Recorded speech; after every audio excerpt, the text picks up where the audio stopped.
সিমের ফুল ঝরে পড়ার আরও একটি মেন কারণ হচ্ছে আবহাওয়া।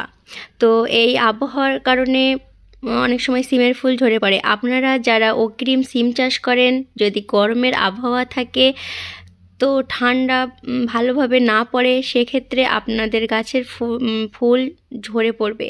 বা যদি আপনারা দেখেন হঠাৎ কুয়াশা করছে, অনেক বেলা পর্যন্ত ধরেন 10টা-11টা পর্যন্ত কুয়াশা করে রয়েছে, বা রাতের বেলা 16 ডিগ্রি সেলসিয়াসের নিচে চলে যাচ্ছে, দিনের বেলায় গরম পড়েছে, সেক্ষেত্রে আপনাদের সিমের ফুল ঝরে পড়বে।